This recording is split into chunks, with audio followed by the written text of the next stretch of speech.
Hello and welcome to Ascend in Action, the podcast that celebrates the future of women in staffing and consulting, brought to you by Amoria Group. In this podcast, we'll be talking and tackling some of the key topics when it comes to women in staffing and consulting, from why we need more women and what we bring to the industry, to our role in tackling gender bias and empowering and supporting each other. Presented by the Progressing Lives Everywhere podcast, these conversations are designed to inspire, engage, and show how together we can fulfill our potential and progress our lives. Welcome to the Ascend in Action podcast series, part of the Progressing Lives Everywhere podcast brought to you by Amoria Bond. I'm Lisa Harding, Learning and Development Consultant based in Amoria Bond's Manchester office. In this second episode of the series, I'm talking to Lisa Garner, Learning and Development Consultant, about overcoming and embracing imposter syndrome. So, Lisa, do you want to kick us off by telling us a little bit about you, your background, and the work that you do with Amoria Bond?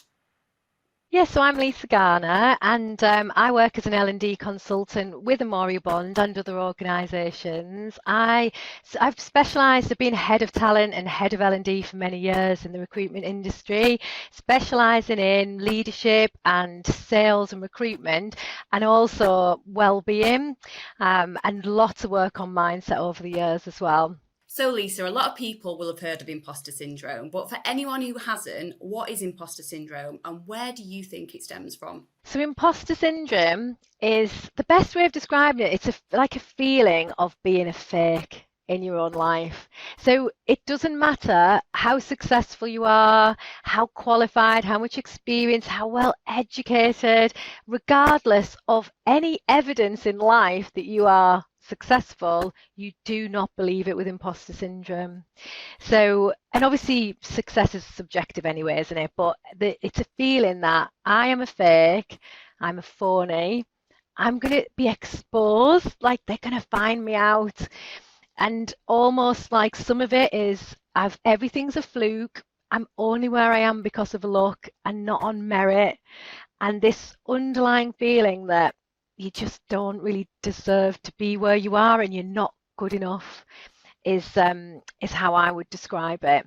It was first coined by Pauline Clance and Suzanne Imes in 1978. They wrote a book, The Imposter Syndrome and High Achieving Women, because there was a recognition that actually high achieving women, it was almost like this condition, this syndrome, like a disease of those who were high achieving, who were females in particular, that felt like imposters. So it stemmed from there. I know you mentioned, where does it come from? There's lots of different ways that we can end up with imposter syndrome, but a lot of it is through upbringing, the messages that we're being taught from being very young. Like, you're literally a sponge from 0 to 7, so any messages that maybe have a negative impact on you, you've already owned them. You go into the education system, there's lots of studies that show, like, particularly girls, like young girls in school, are more likely to put their hand up and shout out answers and academically do really well because they're vocal, and then something happens in secondary school and they just stop putting the hand up, speaking out. So imposter syndrome can be family, education, and the workplace has a huge part to play in this, because actually a lot of people develop imposter syndrome at the age of 23 randomly.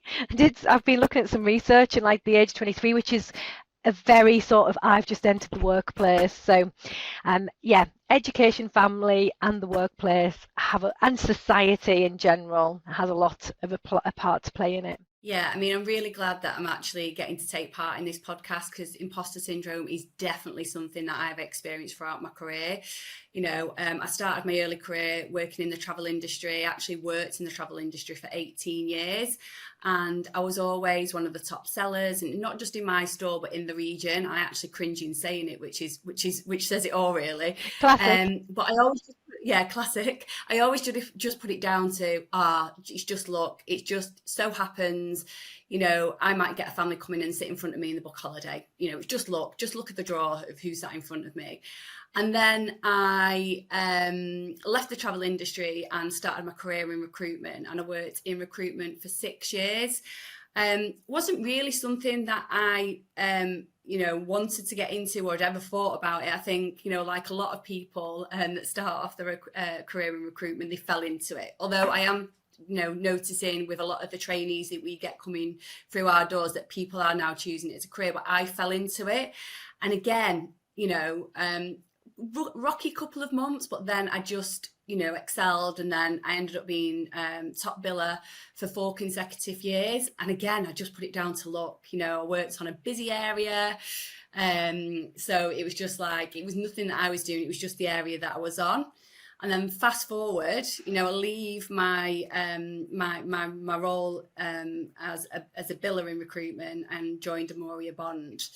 And the reason I joined Amoria Bond was because I knew somebody that worked there. She introduced me to the company, told me all about this, amazing opportunity. And then I got the job, and I remember sitting back thinking, wow, gosh, I can't believe I got the job.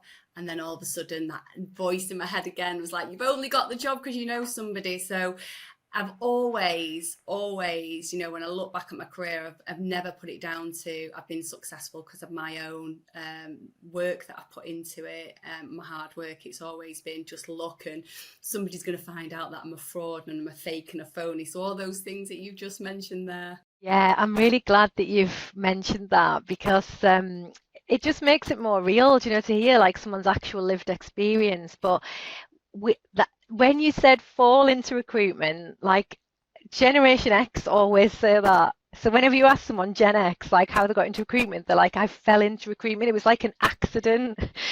But it's not an accident, because like you've been chosen because of like some pretty amazing skills that have been seen in you. Like there's some great behaviors, interpersonal skills, that warmth, that great sales personality. So that's a classic. And then the feeling of like, I only have been successful because of, and like almost making excuses for, like against why you're successful. And obviously we know each other quite well, and I've seen you do that, and then being like blown away by like how amazing you are, because it's almost like you have an enemy undermining you, and that is you, and that is classic imposter syndrome. But it's great because obviously you've done a lot of work since you've been at Amoria Bond in that area, and that's where Amoria Bond are all over it when it comes to mindset work. Yeah, 100%. I think, I've done some work with you around mindset. You've done work with the business. We now do it as part of our onboarding process, as part of our 90-day plan. So we talk about